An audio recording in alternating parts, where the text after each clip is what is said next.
Olá pessoal, quero convidar você para acompanhar nosso canal aqui Alimentando Corações. E hoje nosso convidado é meu amigo e companheiro de longas datas, Valdemir Catanho de Sena Júnior.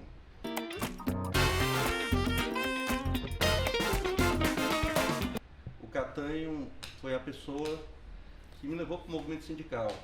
Então, é uma pessoa que tem uma relação de longas datas dentro do movimento social e hoje fazemos parte do governo Eumano. E eu queria já dar as boas-vindas ao companheiro Catanho. Obrigado por estar aqui no canal Alimentando Corações. E já passo a primeira pergunta. Qual é o papel da Secretaria de Articulação Política dentro do governo Eumano, Catanho? Vixe, Maria, tu começa logo.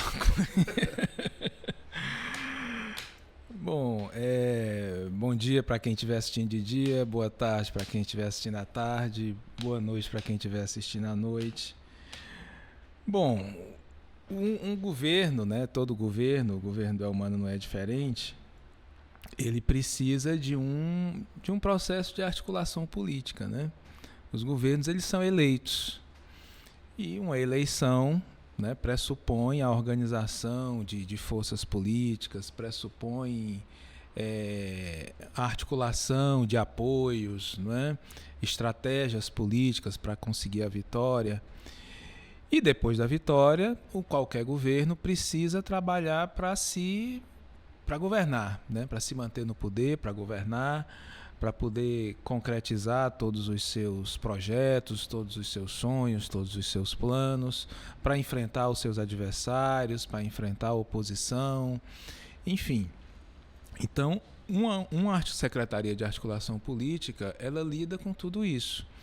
Ela lida com o anterior ao ser governo, com o processo eleitoral, né, que já nasce, que já é por si só, por essência, um processo político, e ela lida com a questão da governabilidade, né, com a sustentação política de um governo, que é uma coisa que é necessária em qualquer situação, seja na esfera municipal, estadual ou federal, né, isso em qualquer lugar do mundo, né, desde que existe democracia, desde que os homens resolveram se organizar em sociedade, resolveram dividir tarefas, resolveram construir leis, né, definir leis, enfim, a política faz parte do dia a dia de qualquer sociedade e é a política que constrói governos e é a política que derruba governos.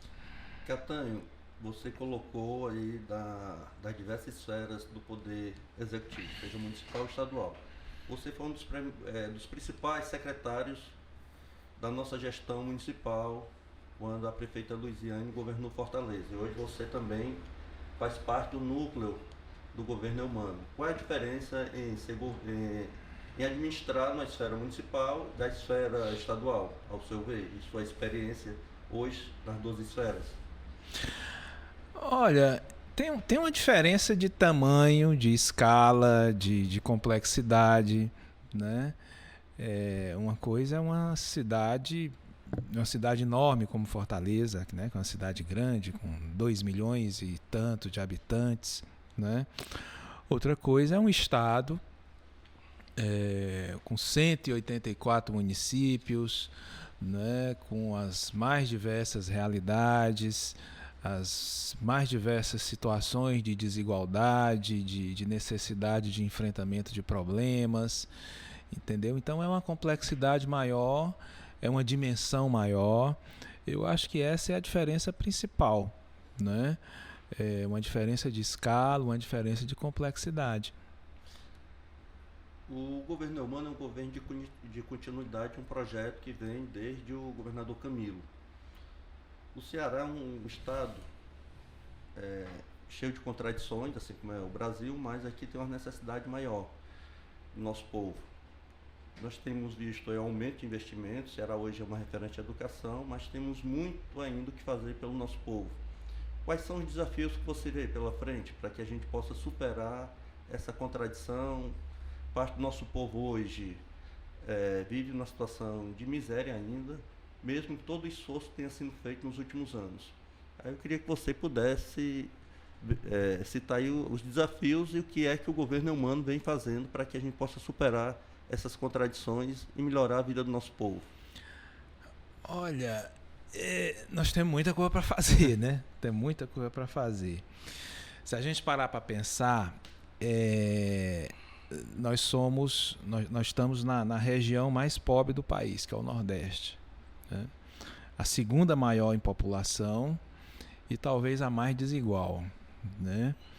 E estamos num dos estados também mais desiguais do país. Então, assim, isso por si só já explica o tamanho do desafio que a gente tem. O Nordeste do Brasil, o Brasil como um todo, né, o Ceará em particular, ele tem desafios e necessidades que são históricas, né? Talvez desde 1500, se a gente for bem para trás mesmo na história. A gente tem avançado muito na educação, é evidente, né? A gente vê notícias de escolas do Ceará, como semana atrasada nós vimos uma escola no Ceará que conquistou um prêmio internacional. Nós somos destaque nos índices de avanço, né, da educação pública do país como um todo. Mas a gente não pode se enganar, né? Não podemos achar que está tudo resolvido, não podemos achar que está tudo um mar de rosas. Nós estamos bem no comecinho da caminhada ainda, né? Tem muita gente desempregada, muita gente que está empregada tem um salário muito baixo, né? Não tem muita perspectiva de crescimento de vida, né? Nós temos índices de concentração de renda altíssimos.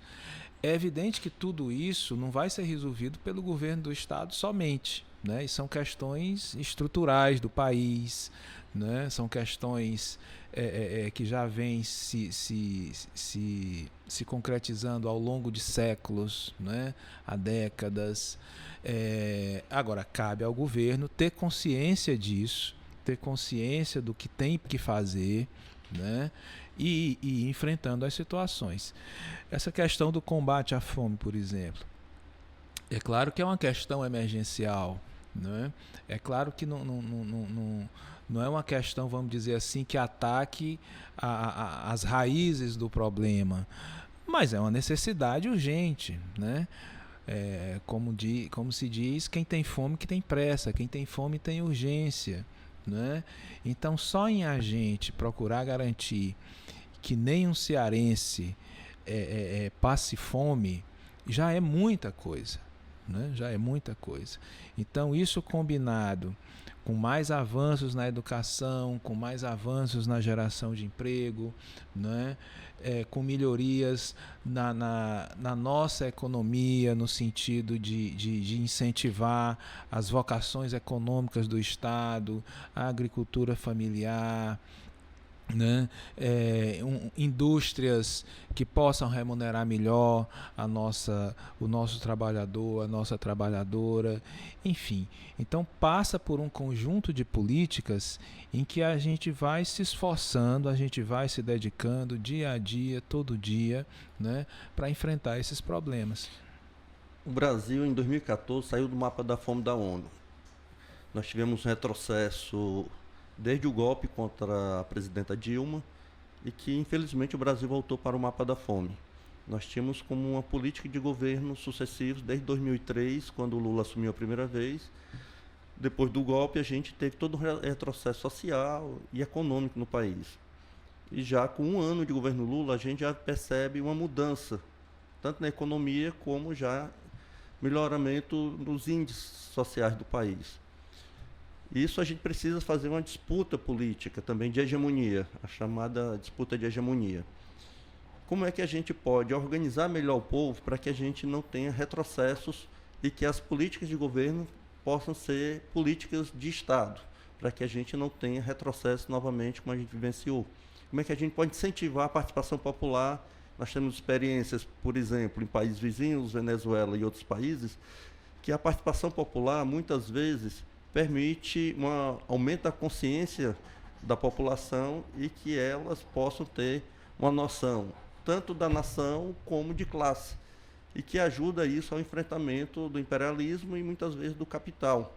que são muitas vezes os financiadores desses golpes. Aí eu queria ouvir você sobre isso, como é que, sendo governo, a gente pode organizar melhor o povo para criar, elevar a consciência do povo, o povo sentir parte do governo, o povo se empoderar. Olha, isso não é fácil, né? Realmente não é fácil. Se a gente parar para pensar, o que é o dia a dia do cidadão comum, né? Do cidadão, da cidadã comum. As pessoas acordam cedo, 5 horas da manhã, se ajeitam, vão trabalhar, quem tem trabalho, né? Quem tem um trabalho informal se ajeita para ir vender qualquer coisa na rua, para ir prestar serviço em algum canto, sei lá, construção civil, trabalho doméstico, enfim. E as pessoas fazem isso todos os dias, né, em busca de trazer um dinheirinho para botar a comida dentro de casa. Então, a vida das pessoas se resume a isso, né? Quando tem algum tempo livre, buscam lazer, buscam se divertir, buscam um conforto espiritual numa igreja, né? Buscam a convivência familiar. Então, em regra, as pessoas têm pouco tempo para pensar sobre política, né? O dia a dia das pessoas não é pensando sobre política. As pessoas dificilmente relacionam o preço da gasolina, o preço do aluguel, o valor do seu salário, por que elas estão desempregadas, com a realidade política. Elas têm dificuldade de fazer isso. Elas, no mais das vezes, elas estão preocupadas em sobreviver, né? Em botar comida na mesa, em pagar o colégio do menino, em pagar o aluguel, em pagar o cartão de crédito que já foi parcelado e não tem como atrasar o parcelamento, enfim. Isso é o dia a dia das pessoas, né? Então, o esforço que a gente precisa fazer para chamar a atenção das pessoas para essa outra faceta da realidade precisa ser um esforço contínuo, né? Precisa ser um esforço permanente. E a gente precisa fazer esse esforço sempre buscando relacionar esses aspectos da realidade, do dia a dia das pessoas com a política. Porque, no final das contas, as pessoas às vezes esquecem quem é que resolve o valor do salário mínimo. O salário mínimo é uma lei, né? Uma lei votada por políticos, por deputados, por senadores, né? Quem é que define os direitos trabalhistas? São políticos, né? Quem é que define a legislação de aumento de aluguel? São políticos. O direito à aposentadoria são políticos. Se tem remédio de graça, se não tem, são políticos. Se o SUS vai cobrar ou não por prestar serviço de engessar o braço do menino que quebrou, isso tudo é lei, entendeu? A sociedade é regulada por leis, e leis são feitas por políticos, e políticos são eleitos pela gente, pelos trabalhadores, né? Então, as pessoas elas precisam, com o tempo, com a nossa insistência, com o trabalho cotidiano, né, a gente chamar a atenção delas para que as coisas estão ligadas umas às outras, né? A minha realidade de vida, né, se eu tenho ou não tenho direito àquilo ali, se eu tenho ou não tenho acesso àquilo ali, isso tudo é definido pela política, né? Então, assim, é muito importante quando um governo, como o governo Elmano está iniciando, né, ele se propõe a discutir isso diretamente com a população, né, através de mecanismos como nós fizemos no início desse ano, o Plano Plurianual Participativo, né? Plano plurianual, o que é? É o plano que o governo estabelece de investimentos do dinheiro público ao longo dos 4 anos do seu governo. Ele define quais são as prioridades de onde ele vai gastar o dinheiro público. Isso se chama plano plurianual. Então, o que foi que o governo Elmano fez? Ele passou a fazer uma série de encontros, né, uma série de assembleias no estado todo, né, foram 14 ou 15 assembleias, não me lembro bem, discutindo isso com a população, explicando, olha, tem um dinheiro que é de vocês, tem um dinheiro que é público, aqui nessa região aqui dos Inhamuns, nessa região aqui do Vale do Jaguaribe, onde é que vocês acham que a gente deve priorizar o gasto do dinheiro público, onde é que vocês acham que a gente deve investir mais e tal, porque funciona assim, assim, assado. Quer dizer, então, você chamar a atenção da população para esse tipo de coisa é um processo de educação política. As pessoas, de repente, elas despertam. Porra, eu acho que deveria gastar o dinheiro do Estado, a prioridade deveria ser uma estrada. Eu acho que deveria ser aqui um hospital, porque o hospital aqui está muito mal, não sei o que e tal, parará, parará, parará. Então, esse processo de educação política é muito importante. Porque se a gente não educa politicamente as pessoas, elas votam errado. E votando errado, elegem figuras como o Bolsonaro. Pronto, você colocou a questão da democracia. A gente vê hoje um avanço, não só no Brasil, mas um avanço em todo o mundo da chamada extrema-direita.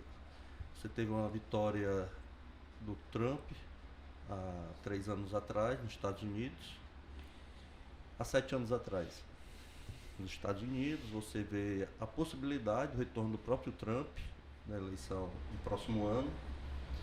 Você tem aqui uma disputa acirrada na Argentina, entre o Massa, candidato peronista, contra o Milei, da extrema-direita, o Bolsonaro argentino. E você vê um bolsonarismo muito forte ainda no Brasil. Nessa disputa, sabendo que a gente não está numa ilha, sabendo que essa disputa repercute, tem impacto. Como é que a esquerda pode fazer esse enfrentamento? Quais são os caminhos a serem percorridos pela esquerda para que a gente possa não derrotar definitivo, porque não há derrota definitiva na política, mas que a gente possa, que eu digo, que esses ratos voltem para os esgotos de onde eles saíram. Porque a extrema-direita significa tudo de ruim que a humanidade possa ter. Devastação do meio ambiente, aniquilamento de direitos sociais, armamento da população, uma ideologia de preconceitos. Então, como é que a gente pode estar melhor organizado para esses desafios? Olha, esse é um tema muito interessante, certo? Eu não sei quem que está assistindo a gente está acompanhando, por exemplo, essas eleições na Argentina, né? Ou vamos chamar a atenção para o nosso Brasil mesmo. Por que é que o Bolsonaro se elegeu, né? O que é que fez mais da metade do eleitorado elegeu o Bolsonaro em 2018? Eu acho que acima de tudo,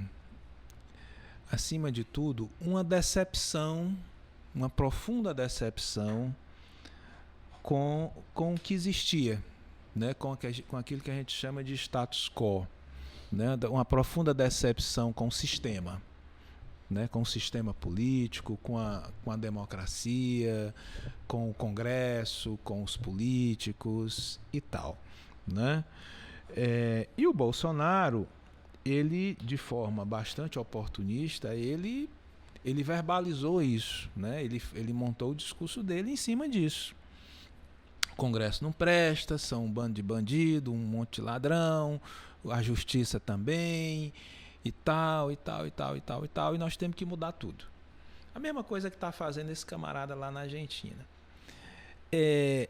Agora, se a gente parar para pensar, esse discurso ele é absurdo, porque no final das contas a verdadeira intenção é levar a uma ditadura, mas ele tem um certo sentido de justiça e tem o apelo popular, porque de fato o sistema é ruim. Você não pode achar que o sistema político brasileiro, esse que existe há 500 anos, né?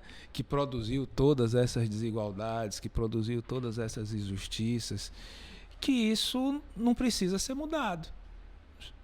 É evidente que isso precisa ser mudado. E esse apelo por mudança que a direita faz de forma cínica, é o que dá força a ela.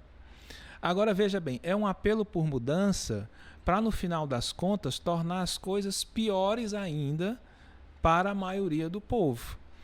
É um apelo por uma mudança, mas que, no fundo, é um projeto mais conservador ainda do que o que existia antes. Percebe a tragédia? Sim, sim. Né? Então, é nesse dilema que o mundo vive hoje. Você tem uma esquerda que tem muita dificuldade de propor o novo.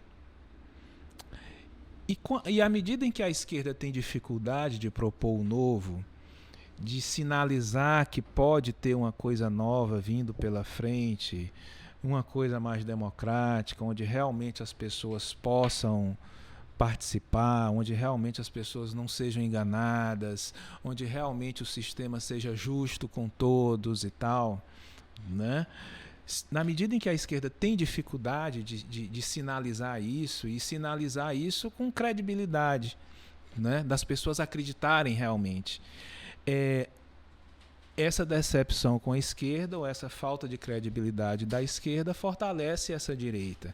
Fortalece essa direita porque ela vem com esse discurso de mudança, ela vem com esse discurso, vamos dizer assim, num certo sentido até revolucionário. Vamos fechar o Congresso, vamos fazer outra coisa, vamos fechar a justiça. Poder emana do povo. Todo poder emana do povo e não sei o quê. Ninguém está acima do povo, o STF não está acima do povo. Então, num certo sentido, é um discurso revolucionário. Só que é um discurso revolucionário para fazer as coisas ficarem piores ainda depois. Porque, no fundo, é uma plataforma política conservadora, com propostas para serem implementadas de forma ainda mais conservadora, porque vem menos direitos trabalhistas, vem menos liberdade, vem menos direitos individuais, vem menos direitos civis, vem menos tudo. Mas o que precisa chamar a atenção da gente é a forma como eles capturam o coração das pessoas. Eles capturam o coração das pessoas com um apelo de mudança. Uma coisa, você falando aí, Catanho, sobre a esquerda não consegue ter um discurso de aproximação com o povo, ou se afastou do coração do povo. Essa eleição do Lula foi muito marcante por isso. Por quê? Porque foi uma vitória do próprio Lula. Se fosse qualquer outro candidato, a avaliação que eu faço, nós teríamos perdido a eleição de novo para o Bolsonaro, mesmo diante do desastre que foi o governo Bolsonaro, com quase 600 mil mortos pela Covid, não só a ausência do governo no combate à Covid, mas como um complexo crime cometido pelo ex-presidente Bolsonaro. E o Lula, depois de sair da prisão, conseguiu, numa reviravolta, ganhar a eleição, mas elegeu ao mesmo tempo um Congresso muito conservador. Por exemplo, a gente vê a dificuldade de negociação do presidente Lula em avançar em algumas pautas importantes para o país. Você vê essa coisa do engessamento, muitas vezes, do Congresso, de impedir que o país avance. Então, assim, como é que a gente coloca esse desafio da gente dar sequência a um projeto popular, que a gente possa chegar mais próximo das pessoas e a gente reverter essa curva de ascensão da direita. Eu eleger um Congresso conservador, repetir, e a gente percebe que há um avanço significativo, principalmente em dois segmentos. Um segmento mais religioso, ultraconservador, e um segmento mais identificado com o latifúndio e o agronegócio. São os setores mais fortes hoje dentro do Congresso. Olha, porque na tua fala, na tua pergunta, nós falamos de várias coisas, né? Mas primeiro eu acho assim, que em 2022, ano passado, a gente escapou de uma boa, certo? Exato. Escapamos de uma boa porque primeiro tinha o Lula, exato, com toda a memória do povo de como foi bom na época dele, né? De como as pessoas tinham mais emprego, de como as pessoas comiam melhor, de como as pessoas se divertiam mais, de como as pessoas eram mais felizes. Segundo, que o Bolsonaro, se não tivesse existido o Covid, era possível que ele tivesse ganho a eleição. Mesmo com mais de 600 mil pessoas mortas, ele quase ganha, né? E confrontando, disputando contra o nosso melhor jogador. O nosso melhor jogador. O nosso melhor lutador. O nosso campeão. Né? Não tinha ninguém melhor do que ele. Então, se a gente não tivesse ele, a gente tinha perdido. E se o Bolsonaro não tivesse errado tanto, era possível que a gente também tivesse perdido. Então, eu acho que a gente precisa tirar lições disso, entende? A gente não pode fazer de conta que não tem trabalho para fazer, que deixa eu emendar uma pergunta para fazer. Por exemplo, a gente vê ao mesmo tempo esse retrocesso no Congresso Nacional e uma vitória apertada do Lula, mas a gente vê, por exemplo, a experiência no Nordeste dos governos de esquerda, a gente consegue manter esse avanço da esquerda no Nordeste. E a votação no Nordeste foi muito importante para a gente derrotar o bolsonarismo e o Bolsonaro.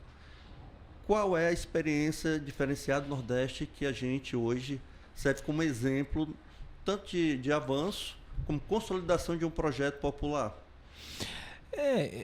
Eu acho que fundamentalmente a resposta ainda é o Lula, certo? Porque o Nordeste foi a região do país mais beneficiada pelo sucesso das políticas públicas dos governos do PT, Lula e Dilma. Né?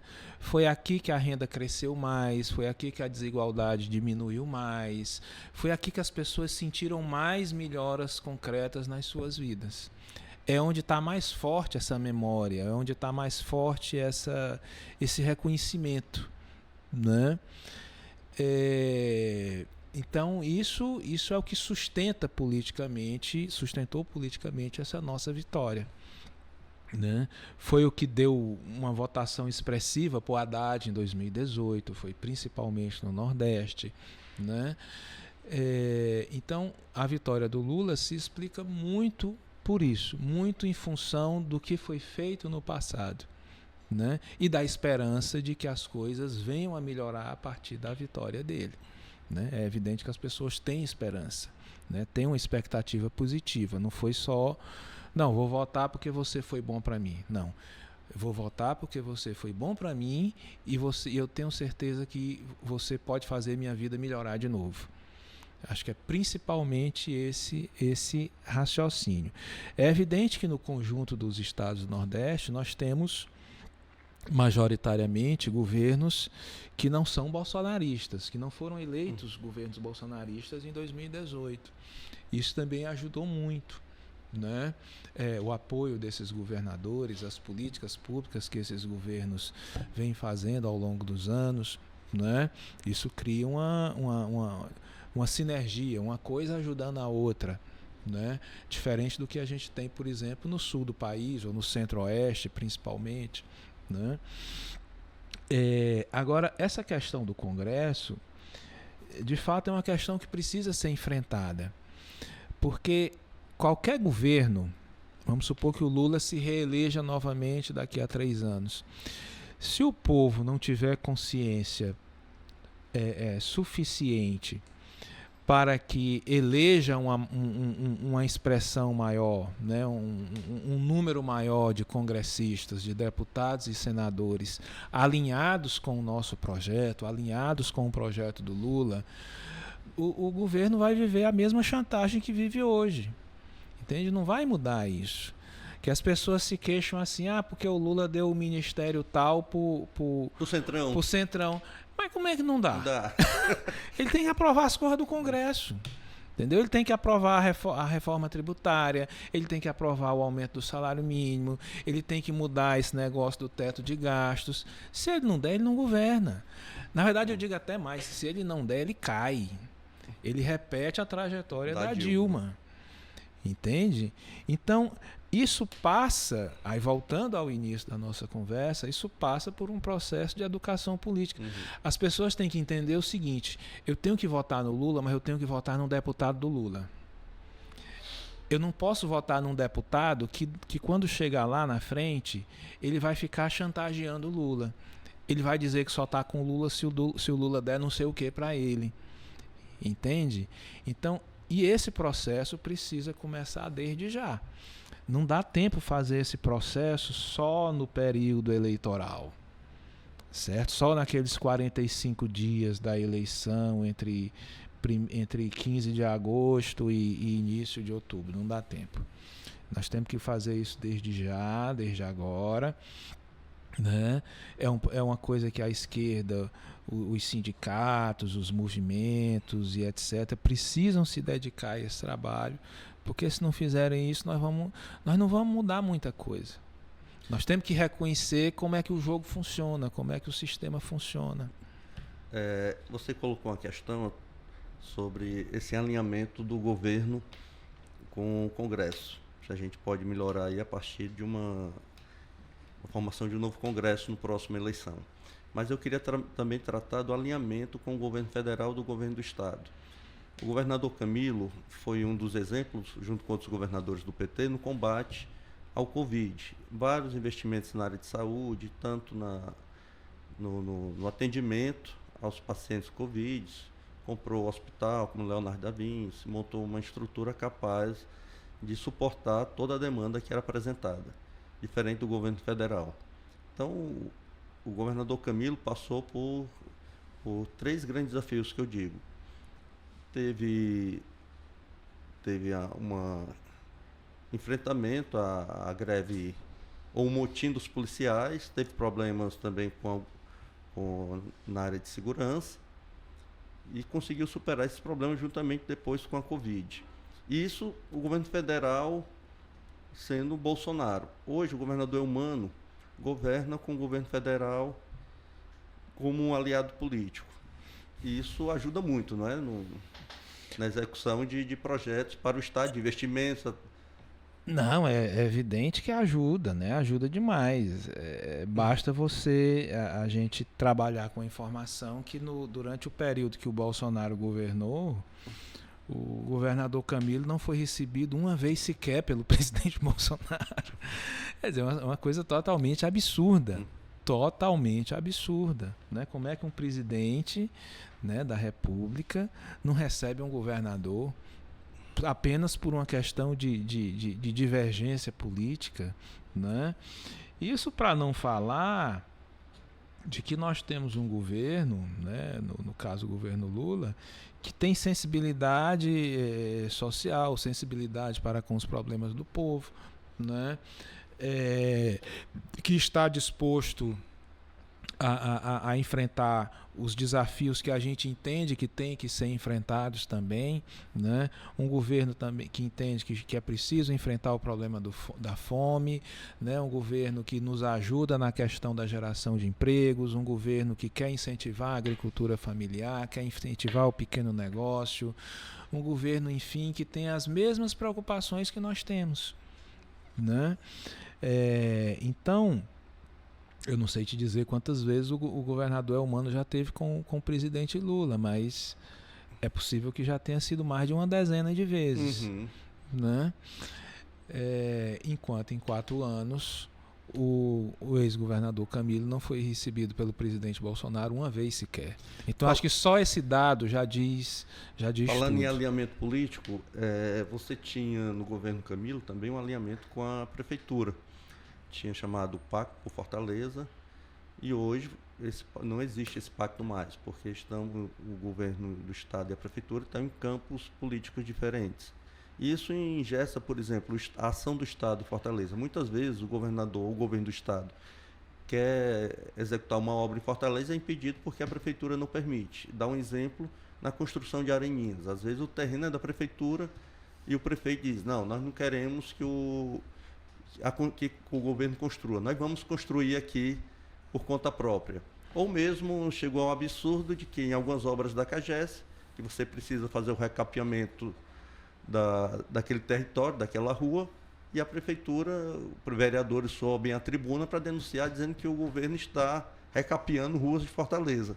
Isso é um absurdo, né? Porque quem é prejudicado é a população com essa alegativa por parte da prefeitura. Nós temos uma eleição no próximo ano. Como é que está esse cenário? Olha, aí é mediocridade pura, certo? É a única coisa que eu posso falar. O governo Elmano tem tratado da forma absolutamente, totalmente republicana todos os municípios, todos, sem exceção, certo? Todos os 184 prefeitos, todos não. O governador Elmano recebeu 182 prefeitos dos 184 do municípios do Ceará. Deixou de receber apenas o prefeito de Tianguá, que está com problemas de saúde, e a prefeita de Jati, por problemas de agenda da prefeita. Né? Mas todos os outros prefeitos e prefeitas de 182 municípios foram recebidos indistintamente. E todos, sem exceção, saíram após uma conversa, após algum tipo de negociação, com algum benefício para seus municípios. Né? Não importou se foram prefeitos que apoiaram o candidato A ou o candidato B, se apoiaram o candidato Elmano, se apoiaram o candidato Wagner, se apoiaram o candidato Roberto Cláudio. Né? E isso eu estou falando isso não que o governador Elmano tenha feito algum favor. Ele fez uma obrigação. Né? Uma obrigação de ter uma postura republicana, de ter uma postura, no final das contas, de respeito à população desses municípios. Né? A população de Crateús, ou a população do Aracati, ou a população de Quixeramobim, ou a população de Tauá, né? Ou a população de Pires Ferreira, né? Não tem responsabilidade nenhuma e nem pode ser penalizada, né, se o prefeito ou a prefeita desses municípios resolveu apoiar outro candidato diferente do candidato Elmano. Né? Então essa foi a compreensão do governo, essa foi a compreensão do governador Elmano. Né? Agora, infelizmente, essa não parece ser a compreensão da administração municipal de Fortaleza, que se perde nessas questões, entendeu? E que, no final das contas, apenas penaliza a população. Eu acho que isso, inclusive, repercute nas pesquisas de opinião pública, né? Porque você vê uma avaliação no primeiro ano do governo Elmano, uma avaliação positiva, mantendo ali margens parecidas com do ex-governador Camilo, e a gente vê avaliações negativas do prefeito Sarto, que não consegue, apesar de ter um caixa cheio na prefeitura, melhorar seus índices perante a opinião pública. Mas, para a gente já caminhando para finalizarmos nossa conversa, Catanha, eu queria que você colocasse a receita exitosa da relação com a Assembleia. Você vê hoje, desde o governador Camilo e hoje o governador Elmano, a boa relação com a Assembleia. E você é uma pessoa responsável diretamente por lidar com os deputados e também com os movimentos sociais. Qual é a receita desse êxito? Olha, você colocou na dos prefeitos, que é receber os prefeitos. E isso já ajuda muito essa coisa da concepção democrática e republicana do governo. Olha, eu acho que tem a ver muito com isso também. Né? O governador Elmano recebeu a grande maioria dos deputados, né? Recebeu 35, 36 deputados, deve receber o restante da Assembleia até o final do ano. Né? A gente tem pautado essa relação pelo mais absoluto respeito. O poder legislativo é um outro poder, né? Nenhum poder deve se sobrepor ao outro. Né? A própria convivência do governador Elmano, que foi deputado durante duas legislaturas e sempre teve uma excelente convivência com todos os seus colegas, deputados, deputadas, sempre foi muito bem visto, muito bem relacionado com todos eles. Né? E passa também pela lógica do processo político, né? Que, como você muito bem falou, né? Nós estamos falando de uma continuidade, de uma sucessão de governos que tem mais ou menos a mesma base política, né? Que tem mais ou menos, grosso modo, a mesma identidade, né? Claro que com características específicas de um para o outro, né? Então, se não houve grandes mudanças, né? Programáticas, nem da parte do governo, nem da parte da composição da Assembleia, a tendência é que haja uma continuidade também no padrão dessa relação, né? Então, nós somos muito gratos à Assembleia, ao conjunto de deputados e deputadas que lá estão analisando os projetos, propondo soluções para os problemas do Estado, né? Nos criticando, nos cobrando, né? Isso faz parte da democracia, evidentemente, né? E nós só temos que agradecer pela relação estar se construindo da forma como está se dando. O governador Eumano, na campanha, ele abordou, aliás, se comprometeu com 3 propostas importantes que já no primeiro ano começa a se tornar realidade. A política de combate à fome, nós temos o Ceará Sem Fome, que hoje é uma referência para o país em segurança alimentar.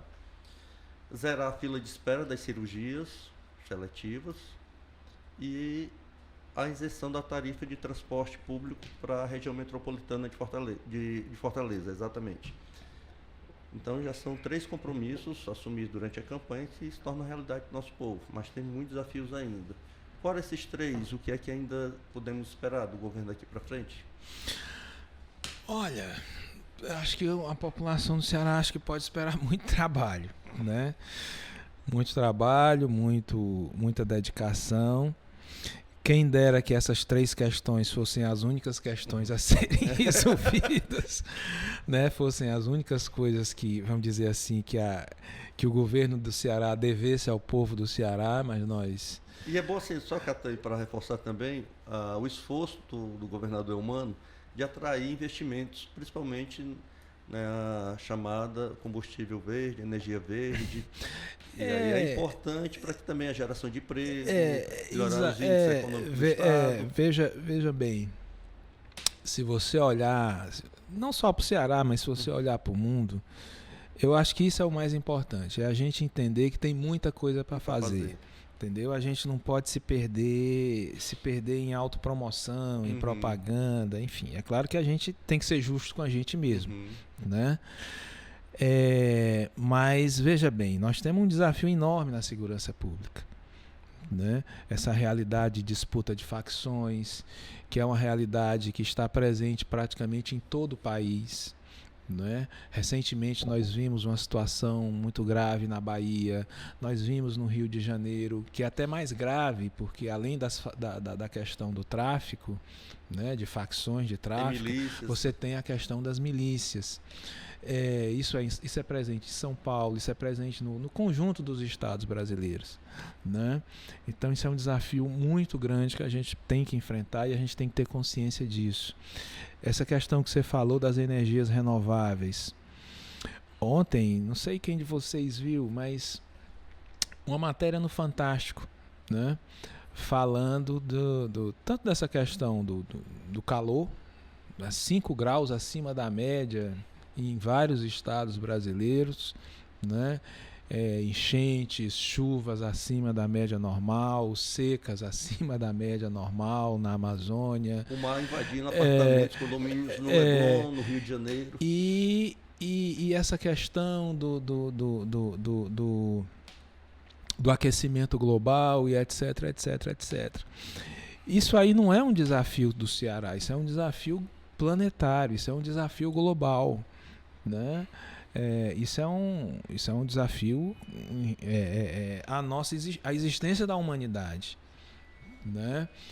E qual é o desafio, vamos dizer assim, específico? É como é que faz isso garantindo que as pessoas tenham do que viver, né? Gerando emprego, mantendo emprego. Você tem que imaginar o seguinte: tudo bem, o petróleo contribui para o aquecimento global, ok, então vamos usar menos petróleo. E o que é que vai ser feito de quem trabalhava na indústria do petróleo? Você tem que arranjar uma solução para essas pessoas. Você não pode simplesmente fazer de conta que esse problema não existe. O desenvolvimento da inteligência artificial. Você não pode fazer de conta que esse povo não tem, que esse problema não vai ter, né? A questão das energias renováveis, isso também tem algum impacto ambiental. Na verdade, não existe atividade humana que não tem atividade, que não tem impacto ambiental. É o tamanho, né? A questão é como é que você administra esses impactos e tal. Mas que tem que ser feito, tem que ser feito. Nós não podemos continuar vivendo de carvão, vivendo de termoelétrico, de combustíveis fósseis, etc. Né? E os governos, prefeituras, governos estaduais, governo federal, né, os diversos governos mundiais, a gente precisa estar sintonizado com isso, é nossa responsabilidade, e a população precisa estar prestando atenção nisso, porque no dia que perdeu o emprego não sabe por quê, no dia que tem uma enchente não sabe por quê, no dia que não sei o quê não sabe por quê, entende? Então assim, na verdade, a gente meio que tem que estar ligado no mundo. Estar ligado na política é estar ligado no mundo, né? Porque todas as questões estão essencialmente interligadas, né? Nós estamos caminhando aqui para o final desse bate-papo com o nosso amigo Catânio. Eu quero pedir você que está acompanhando o nosso canal que possa se inscrever e deixe seu like lá. Basta clicar lá no joinha e você aumenta o engajamento do nosso canal. Catânio, obrigado pela sua participação aqui no nosso canal Alimentando Corações, e eu queria que você pudesse fazer aí as considerações finais para as pessoas que estão nos assistindo. É um prazer estar aqui falando dessas questões, né? Questões que são importantes para a vida de todos nós, para a vida do cearense, para a vida do brasileiro, para a vida do planeta, né? No final das contas, né? E eu acho que posso encerrar com essa mensagem. Vamos ficar ligado nas coisas, gente. Eu sei que a rotina nossa é muito difícil, é muito dura, né? A gente todo dia tem que lutar pela nossa sobrevivência, tem o cartão para pagar, tem as contas para pagar, tem a comida para botar na mesa, mês que vem tem o aniversário do menino, você não sabe o que diabo é que vai dar pro menino, e não sei o que, e a casa que falta não sei o que, e não tem casa para morar, e não tem como pagar o aluguel, enfim, os problemas são infinitos. Mas a gente precisa procurar sempre entender o mundo que a gente vive, entender a realidade que a gente vive, para depois tentar transformá-la, né? A gente não muda nada se a gente não entende onde é que está metido. Obrigado, pessoal, e até a próxima. Ok.